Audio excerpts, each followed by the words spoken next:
here today in Lockhart, Texas, to meet with local historian Donaly Brice. He probably knows more about this Battle of Plum Creek than anybody I know, even more than Chuck Parsons, which is hard to believe. But anyway, we're here. We're going to meet him in a few minutes and go to several sites where this was more of a running battle. So we're going to go to most all the sites where it took place. So we'll see you in just a minute.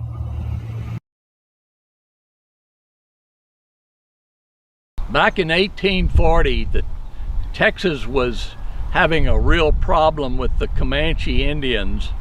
They were probably the fiercest Indian tribe that the Texans had to deal with. And it made it worse when Sam Houston left office as president of the Republic of Texas, and Mirabeau B. Lamar was inaugurated.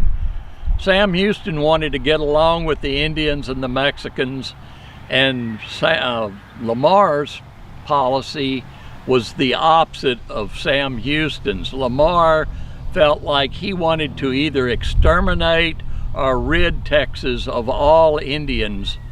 And so the Indian policy changed drastically just before 1840.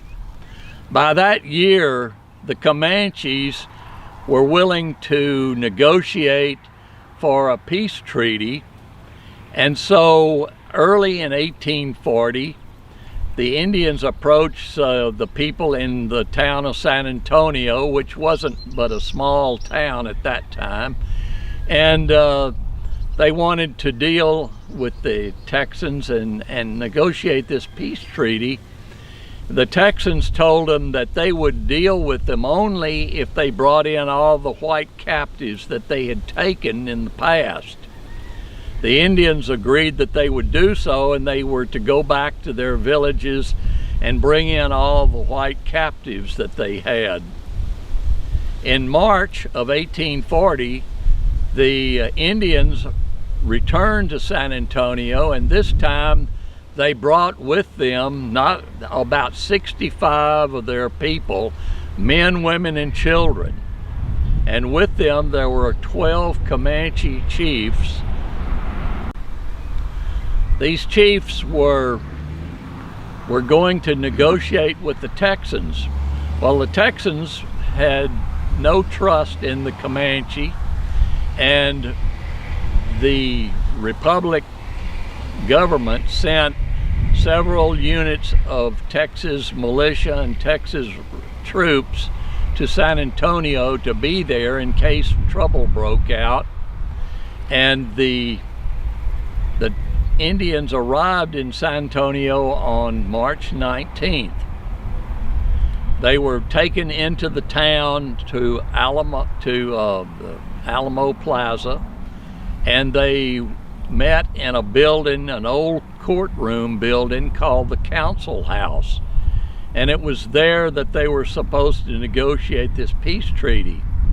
Well, with them, they only brought one white captive, a young girl, a teenage girl named Matilda Lockhart. And the first thing they did when the Texans got the Indians in the Council House, they asked them, where are all the captives you were supposed to bring in? And they said, this is the only one that we have. If there are other captives there with other tribes that we don't know about. Well, Matilda Lockhart told the Texans that this was not true, and the Texans believed her and did not believe the Comanche. And so they said, well, we don't believe that you're telling us the truth, and we're going to hold you as hostages until your people can go back to your campsites and bring in all of the other white captives. The Comanche chiefs were not going to go for that. They were not going to be held as hostages, and so they armed themselves and tried to fight their way out of the council house. With the armed troops surrounding them, they tried to fight their way out, and several people were killed and wounded, shooting erupted in the council house by the Texas soldiers, and when it was all said and done, all 12 of the Comanche chiefs lay dead in the council house. Outside, the warriors and other people in the tribe heard what was going on, and they turned on all the people there in San Antonio who had come down to the Alamo Plaza to watch the Comanches and to see them up close. And so this ended up creating another bad situation. The situation happened when the Comanche people outside of the council house heard all the commotion that was going on inside. They realized what was happening, and they turned on the the people and the citizens of San Antonio. Fighting erupted in the streets of San Antonio. People were killed and wounded, and by the end of the fight, all of the Comanche, 64 out of 65 Comanche, were killed or captured in this fight. And the Texans lost 7 who were killed and 8 were wounded.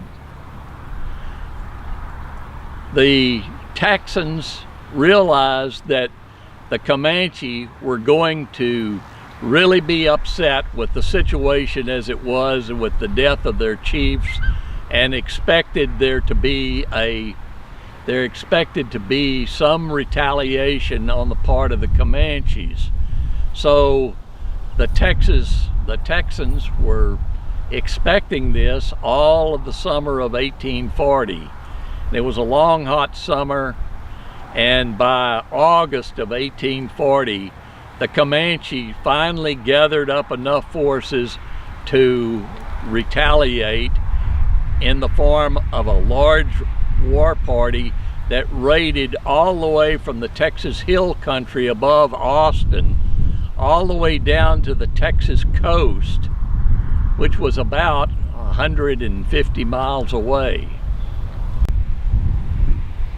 The Comanches started down from the Texas Hill Country to make a large raid all the way to the Texas coast.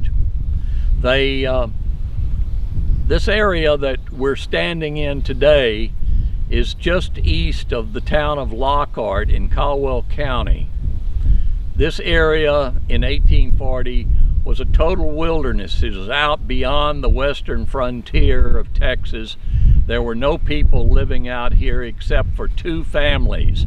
One of them was the family of Isham Good, and another was John A. Neal, who lived about a mile further away from here.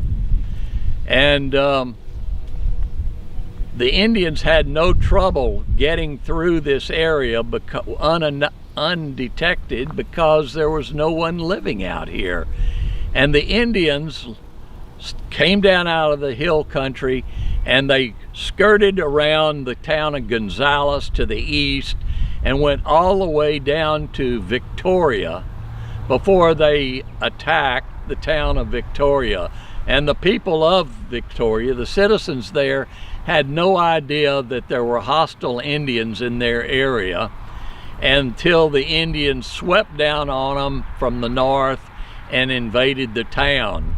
The people fled in terror toward the center of the town, where they took up a central place where they could defend themselves in the downtown area. And it was there that a number of people were actually killed, and a bunch of buildings in the town were destroyed and burned by the Indians. The Indians also captured several thousand head of horses and mules that had been staked out on the prairies there near Victoria, that had been brought in to sell or trade to the Texans by Mexican traders from down in South Texas. The Indians broke off their attack as it got late in the evening, and they got to Spring Creek, where they set up their encampment for the night. the following morning again attacked the town of Victoria. But by then, word had spread. People from Victoria, some of the men had sneaked out of the town during the night and had spread to other places to warn people that there was a hostile Indian party in the vicinity, and that they needed to be on the alert for the Comanche. And so word was spreading all over central Texas very quickly by these runners that left from Victoria.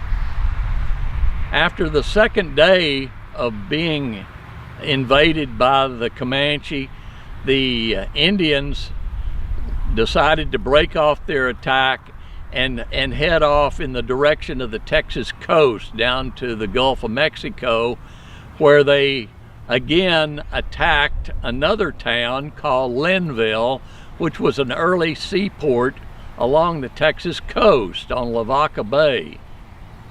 And it was here that they swept down on the little town of maybe 200 or 300 people. And since the town was right on the coastline, and they had wharves and docks out into the water of the bay, the people of the town had no place to go to escape the Indians when they swept down on them, except to wade out into the shallow waters of Lavaca Bay and get on little boats that were anchored or moored offshore. And it was at this point that the Comanche swept into the town and killed a number of people, and they took all of the goods that were in the warehouses along the coast there at the port town, and then they burned the whole town of Linnville to the ground. It was then that the Comanche loaded all of this plunder onto the many horses and mules that they had captured at Victoria, and they started back up toward the hill country with all of this plunder that they had gotten on this raid. Well, they were on their way back, and the Texans realized they were going to have to congregate somewhere between the Indians and the Texas hill country in order to stop the Indians from getting back to Comancheria up in the Texas hill country, because no one lived up in that area except the Comanche and other tribes, and they had no idea anything about the terrain up in that part of the country. So they had to stop them somewhere where they knew where they were. They decided on Isham Good's cabin, which was about halfway between Austin and Gonzales. And we're standing on the road that was built in 1839 from Austin to Gonzales. And it was on this road that the Texans decided they were going to intercept the Indians. As I said, Isham Good had set up his cabin right out here on this road, which had just been established in about the mid-1839. And early in 1840, he had moved his family out here and built a cabin, which was about a mile or so from Plum Creek, which is to our west. And this was a good place for the Texans to meet, to congregate, to intercept the Indians before they got back into the Texas hill country. And this is what they did. They sent word out to Gonzales, to Bastrop, LaGrange, Austin, Seguin, San Antonio, and many other places, telling the people to come quickly and join the volunteer forces that were going to stop the invading Comanche and Kiowa Indians from attacking or from getting back to their homes in the hill country. And so people started congregating on the road here where we're standing.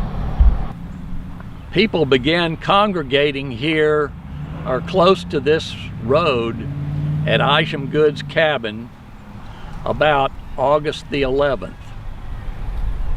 And by the night of August 11th, there were about 100 men who had congregated at his home.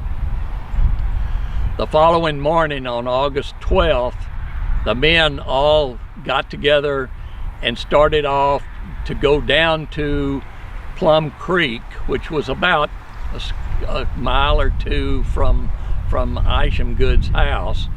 And they were going to cross over the creek and meet the Comanche as they were coming north, going back to their home villages.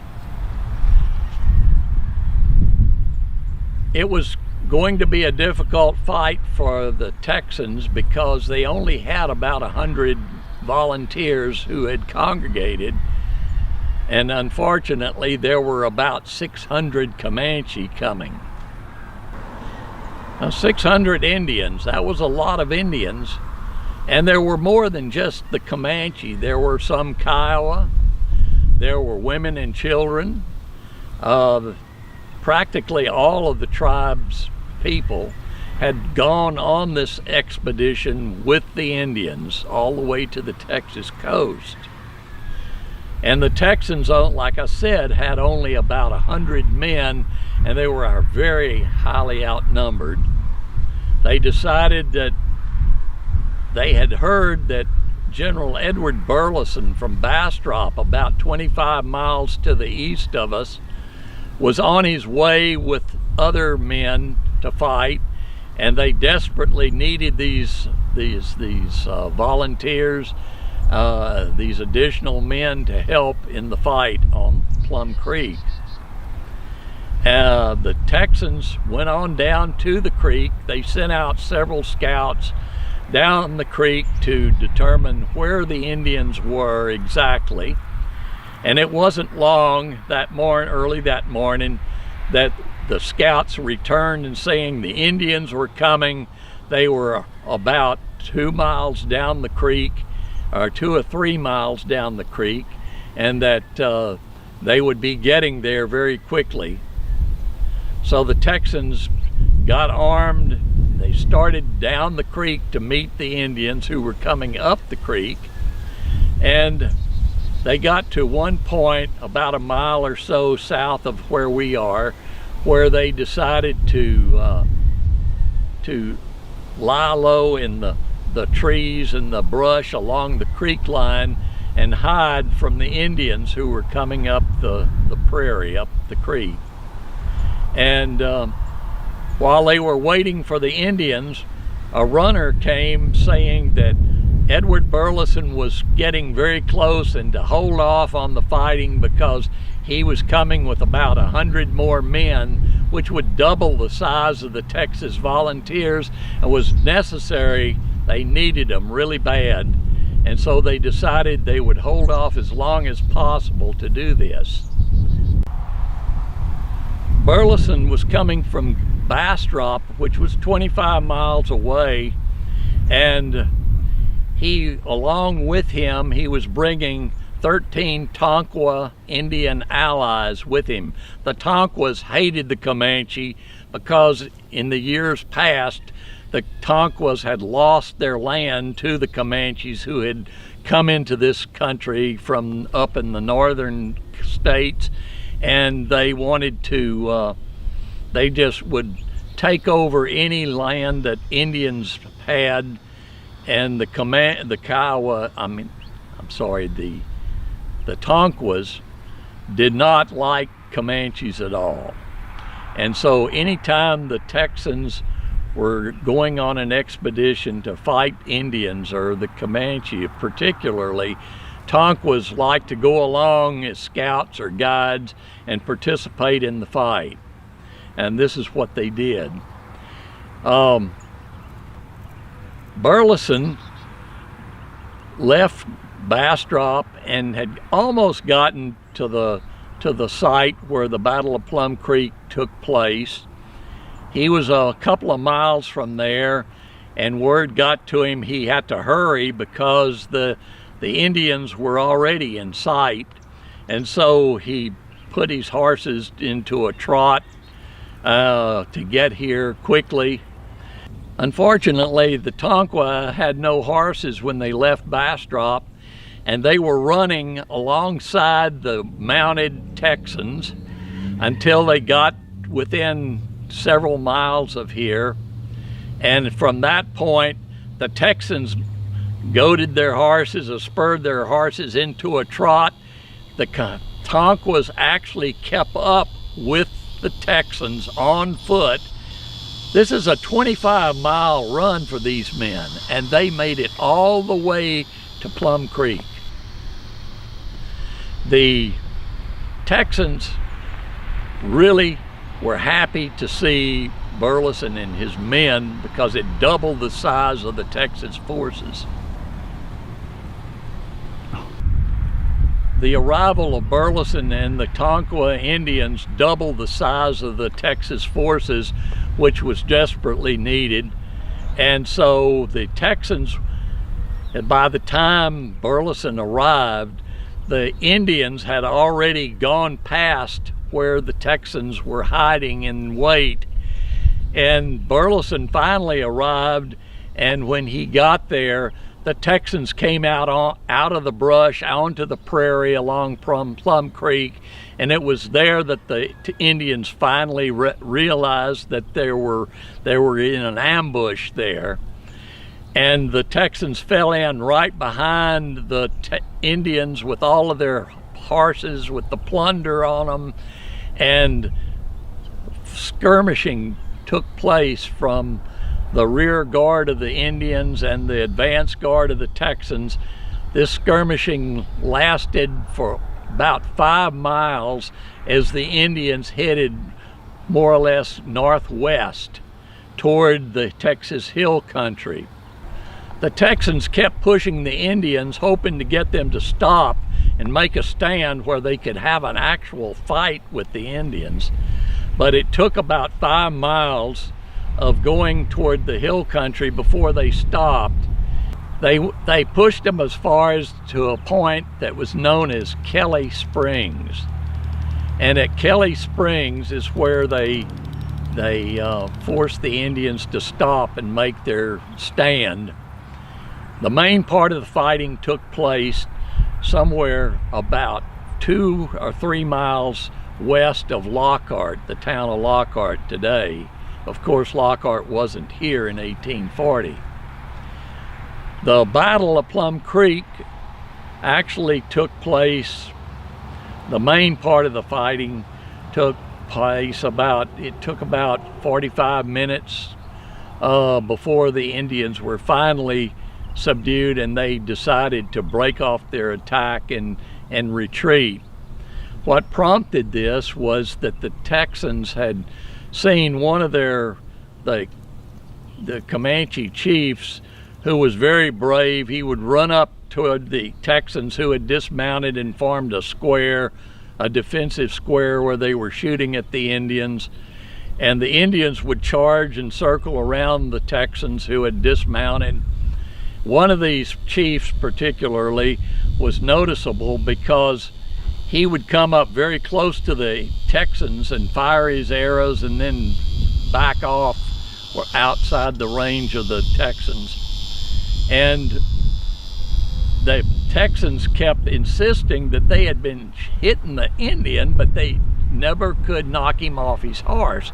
They couldn't understand what was happening until they realized that he had a metal plate, or he was using for a shield, with it tied around his neck, and it was hanging down in front of him, and they were hitting the metal shield with their bullets or their musket balls, and he was escaping being killed.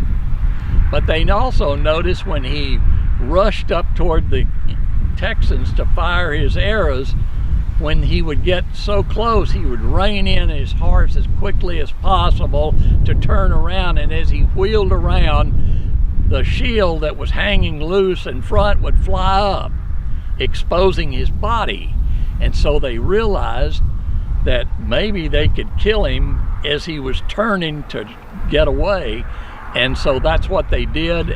Several Texans fired at him as he wheeled in his horse, and sure enough, they killed him.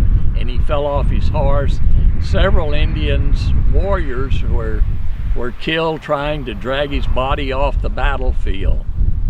He evidently was one of the more prominent leaders of the Comanche tribe. It was at this point that the Texans realized that the Indian spirit was broken, because the rest of the Indians were all huddled up in a grove of oak trees where the women and children were guarding the baggage and the plunder and the loot and the horses that they had captured down below at Victoria and Linnville. And they started wailing and carrying on about the loss of their chief, and the Texans urged General Felix Huston, who was in command of the Texas forces, that this was the time that the Texans should mount and charge the Indians, because their morale was low and their spirits were broken because of the loss of their chief. And this is what happened. The Texans mounted and they charged the Indians, who all fled in many directions, mostly up toward the Texas Hill Country, up to the northwest of where they were. The retreat and dispersal of the Comanche at the site just west of Lockhart ended the Great Comanche Raid and the Battle of Plum Creek. From there, the Indians fled back toward the hill country up above the headwaters of the San Marcos River and Austin. We're going down to the creek, to Plum Creek, where the Texans congregated and started down the creek where they intercepted the Indians. From there, we're going west to the site where the major part of the fighting at Plum Creek took place. This was at a point about 2 miles west of the town of Lockhart, and where the Indians were dispersed and fled. And we'll talk a little bit about the ending of the fight at that point.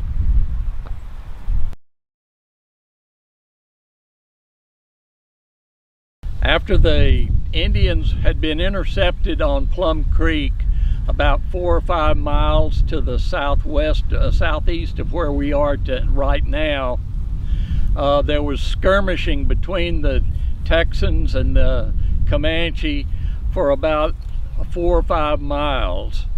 The Texans were trying to get the Indians to stop and make a stand where they could have a major battle. And it was at this point behind me where the Indians finally took up a position in the oak trees that you see over my left shoulder behind me. And the Indians then came out onto the open prairie to meet the Texans who were chasing them. And this is where the main, or the most intense part of the fighting at the Battle of Plum Creek took place. In that grove of oak trees behind me is where the rest of the tribe and the people had their horses that were loaded with plunder from their raids on Linnville and Victoria. Once the battle was over, the Indians scattered and fled off to the northwest toward the direction that I'm pointing, and were chased for another 16 to 18 miles until they reached the headwaters of the San Marcos River, where the town of San Marcos is located today.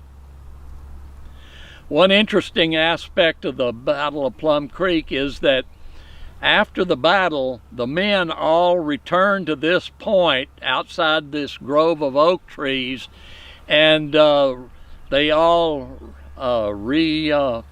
gathered at the end of the day after the fight, and along with them some of the Tonkawa Indians that were involved in the fight with Burleson's men that came in. They were there, and it was interesting that one of the men who wrote an account of the battle at Plum Creek was a man named Robert Hall, and he had been wounded in the battle, and he was lying there that evening close to this grove of oak trees, and he noticed some smell of something cooking, and it wasn't long before one of the Tonka Indians came over to him with a piece of meat on the end of a piece of a stick or a lance, and offered him something to eat. And it turned out this piece of meat was part of one of the Comanche Indians who had been killed in the battle. Now, the Tonquas had an interesting custom.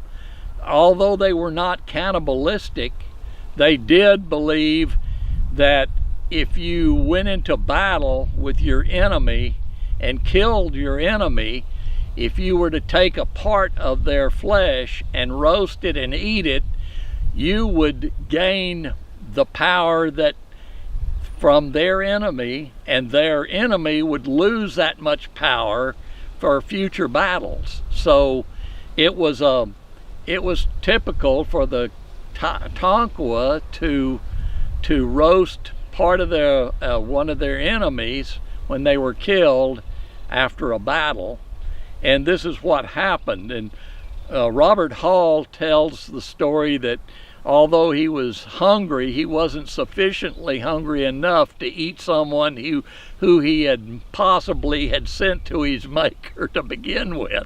So it was interesting that this little event happened at the Battle of Plum Creek. There were a lot of interesting little stories about incidents that happened during the battle, which we don't have time to talk about, but I hope that you'll read more and study more about the Great Comanche Raid and the Battle of Plum Creek to learn about some of the more interesting and amusing things that happened to the men on this battle. It was quite interesting. For more information about the Great Comanche Raid and the Battle of Plum Creek, you might be interested in reading this book, The Great Comanche Raid, Boldest Indian Attack of the Texas Republic. It was published back in 1987 and is long out of print now, but we are trying to get the book reprinted with some revisions and additions, and the University of North Texas Press is planning to revise it and publish it in the next several years. You may be able to find copies of the book in local libraries, or you may find it online